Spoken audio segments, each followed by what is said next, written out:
So we've caught a swarm in the act, about head high. This is looking to be a pretty big one, but it should be pretty easy to recover. So, good news is I have another colony, maybe. Counting your bees before they've swarmed. In order to catch the swarm, I need a place to house them. I taped together two 8-frame hive bodies and a screened bottom board. The bottom board I used is a rig I also use for splits. No landing board and just a 1-inch entry hole that I'll screen closed. The top board is also screened.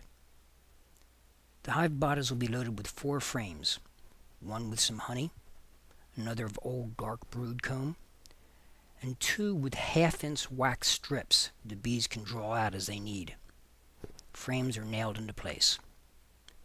The double hive bodies, with only 4 frames out of 16 frames loaded, leaves plenty of room for me to drop in the swarm. When I check the swarm in a couple days, I'll add more frames. To finish things off, I'll add a few drops of lemongrass oil. After the capture hive is ready, I'll place it as close to the swarm as possible. So here's our swarm. There's the box ready to accept it.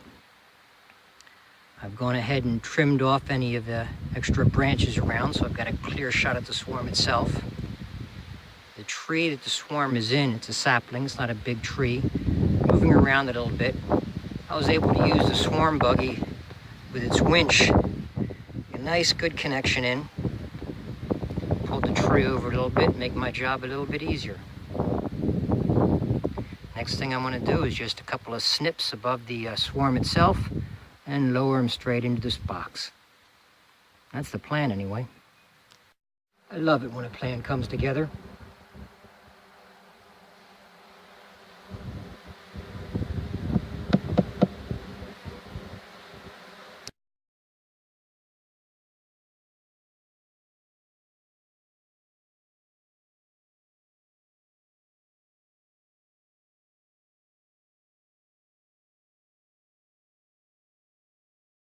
So what's next?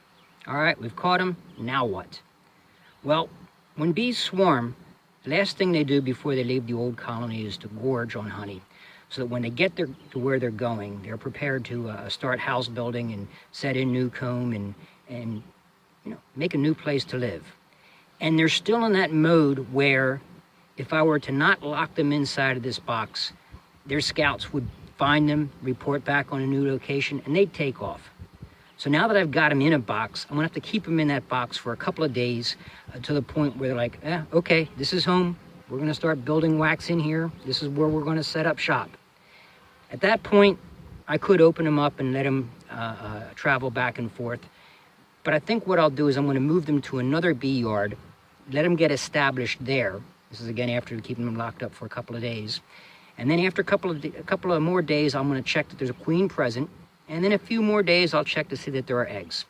If I've got a good laying queen and I got a good colony going here, well, then I'll make a decision down the line.